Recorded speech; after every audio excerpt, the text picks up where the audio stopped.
వృషనిభాంశ మురారి కృష్ణ కేశవ. శతాబ్దాల చరిత్రను మోస్తున్న పూరి నేడు మోక్షపురిగా ఎలా ప్రసిద్ధి చెందింది? సముద్ర తీరాన వెలసిన ఈ నగరం భూలోక వైకుంఠంగా ఎలా మారింది? పూరిలో అడుగు పెడితే పుణ్యం, జగన్నాథ దర్శనంతో ముక్తి లభిస్తుందా? రాజుల పాలనలో వికసించిన ఈ నగరం భక్తుల మోక్షపురిగా ఎలా అవతరించింది?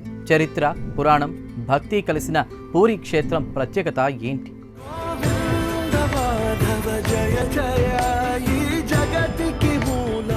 భారతదేశ ఆధ్యాత్మిక పటంలో అత్యంత విశిష్ట స్థానాన్ని సంపాదించుకున్న క్షేత్రాల్లో పూరి జగన్నాథ క్షేత్రం ఒకటి. ఒడిశా రాష్ట్రంలోని బంగాళాఖాతం తీరాన వెలసిన ఈ పవిత్ర నగరం భక్తి, సంస్కృతి, చరిత్ర, ఆధ్యాత్మికతల సమ్మేళనం. చార్ధామ్ యాత్రలో భాగమైన ఈ క్షేత్రం శతాబ్దాలుగా కోట్లాది మంది భక్తులకు మోక్ష మార్గాన్ని చూపుతోంది. ఇక్కడ వెలసిన జగన్నాథ స్వామి ఆలయం మన భారతీయ సంస్కృతికి, సనాతన ధర్మానికి ప్రతీక. రండి వివరంగా తెలుసుకుందాం. జగన్నాథ లోకనాథ నీలాద్రీశ పరహరి. పూరి ఈ పేరు వినగానే ముందుగా గుర్తుకు వచ్చేది జగన్నాథ రథయాత్ర.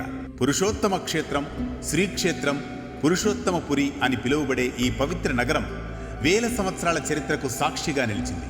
కలియుగంలో సమస్త ప్రజలకు సులభంగా దర్శనమిచ్చి అనుగ్రహించేందుకు శ్రీ మహావిష్ణువు జగన్నాథ స్వరూపాన్ని ధరించి పూరి క్షేత్రాన్ని తన దివ్య నివాసంగా ఎంచుకున్నాడని విశ్వసిస్తారు. ఒకప్పుడు నీలాచలంగా ప్రసిద్ధి చెందిన ఈ పవిత్ర భూమిలో రాజు ఇంద్రద్యుమ్నుడు దైవ సంకల్పం మేరకు జగన్నాథ స్వామి ఆలయ నిర్మాణానికి శ్రీకారం చుట్టినట్లు కథనాలు చెబుతున్నాయి. బ్రహ్మదేవుని మార్గదర్శకత్వంలో విశ్వకర్మ స్వయంగా వృద్ధ శిల్పి రూపంలో వచ్చి దివ్య ధారవులతో జగన్నాథుడు, బలభద్రుడు, సుభద్రాదేవి విగ్రహాలను రూపొందించినట్లు పురాణాలు వివరిస్తున్నాయి. అయితే విగ్రహాల తయారీ పూర్తి కాక మునిపే రాజు ఇంద్రద్యుమ్నుడు ఆతృతతో తలుపులు తెరవడంతో ఆ దారుమూర్తులు చేతులు, కాళ్లు పూర్తిగా రూపుదిద్దుకోకుండానే దర్శనమిచ్చాయని కథనం చెబుతోంది. దీనిని దైవ సంకల్పంగా భావించిన రాజు ఆ రూపాలనే ప్రతిష్ఠించి నిత్య పూజలను ప్రారంభించాడు. ఈ దివ్య సంఘటనతో పూరి క్షేత్రం ప్రత్యేకమైన ఆధ్యాత్మిక మహిమను సంతరించుకుంది.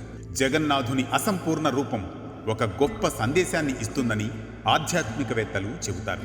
భగవంతుడు రూపాలకు, పరిమితులకు అతీతుడని, అందరినీ సమానంగా ఆదరిస్తాడని ఈ స్వరూపం సూచిస్తుందని విశ్వసిస్తారు. అందుకే జగన్నాథుణ్ణి జగత్తుకు నాథుడిగా, సర్వమానవాళికి చెందిన దేవుడిగా ఆరాధిస్తారు. అప్పటి నుంచి పూరి క్షేత్రం వైష్ణవ సంప్రదాయంలో అత్యంత పవిత్రమైన క్షేత్రంగా, మోక్షాన్ని ప్రసాదించే పుణ్య భూమిగా వెలుగొందుతోంది. భారతదేశంలోని చార్ధామ్ యాత్రా క్షేత్రాలలో ఒకటిగా గుర్తింపు పొందిన ఈ దివ్య స్థలం భక్తుల విశ్వాసానికి చిరస్థాయిగా నిలిచింది. ఇక్కడ జరిగే రథయాత్ర, నవకళేబర మహోత్సవం, స్నాన పూర్ణిమ వంటి ఉత్సవాలు ప్రపంచ వ్యాప్తంగా కోట్లాది మంది భక్తులను ఆకర్షిస్తాయి. ఇందులో నవకళేబర ఉత్సవం అంటే కొత్త శరీరాన్ని ధరించడం అని అర్థం. జగన్నాథ స్వామి, బలభద్రుడు, సుభద్రాదేవి, సుదర్శన చక్రం, దారు విగ్రహాలను నిర్దిష్ట కాల వ్యవధి తర్వాత కొత్త పవిత్ర వేప చెట్టు దారుతో పునర్నిర్మించే ప్రక్రియను నవకళేబర మహోత్సవం అంటారు. దేవుడు కూడా కాలానుగుణంగా కొత్త కళేబరాన్ని ధరించే అపూర్వ సంప్రదాయమే జగన్నాథ క్షేత్రంలోని నవకళేబర మహోత్సవం.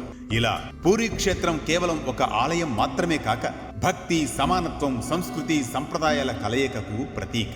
ఇక్కడ మహాప్రసాదాన్ని కులమత భేదాలు లేకుండా అందరూ స్వీకరించడం జగన్నాథ సంస్కృతి ప్రత్యేకత.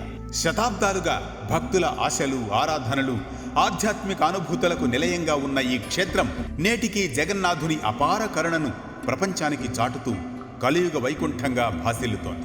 ఆదిశంకరాచార్యులు ఇక్కడ గోవర్ధన పీఠాన్ని స్థాపించడంతో పూరికి మరింత ఆధ్యాత్మిక ప్రాధాన్యం ఏర్పడింది. శ్రీకృష్ణ పరమాత్మ తత్వానికి ప్రతీకగా భావించే జగన్నాథ స్వామి, అన్న బలభద్రుడు, సోదరి సుభద్రాదేవితో కలిసి ఇక్కడ కొలువై ఉండడం ఈ క్షేత్ర విశిష్టత.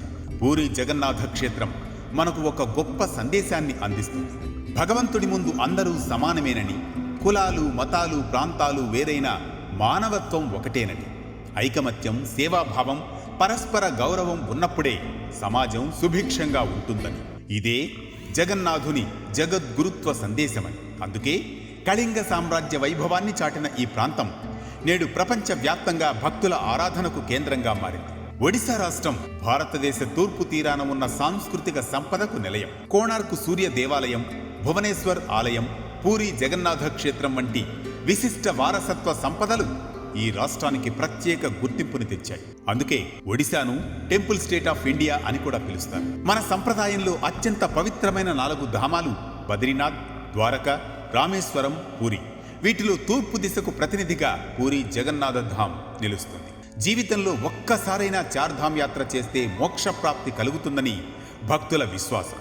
భారతదేశంలోని 4 ప్రధాన ధామాలలో ఒకటిగా గుర్తింపు పొందిన పూరి యుగ యుగాలుగా ఋషులు, ఆచార్యులు, భక్తుల ఆరాధనల్ని అందుకుంటూ మహాపుణ్యక్షేత్రంగా మోక్షపురిగా వెలుగొందుతోందనడంలో ఎటువంటి సందేహమూ లేదు.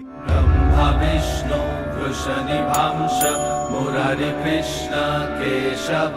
శతాబ్దాల చారిత్రక నగరి పూరి ఈ విధంగా మోక్షపురిగా మారింది. ఇలాంటి మరో ఆసక్తికర అంశంతో మళ్ళీ కలుస్తుంది మీ మదిని వెలిగించే భక్తి దీపం, మీ జీవితాన్ని పండించే దివ్యధామం. హరిహర టీవీ భక్తిప్రదం. నమస్కారం.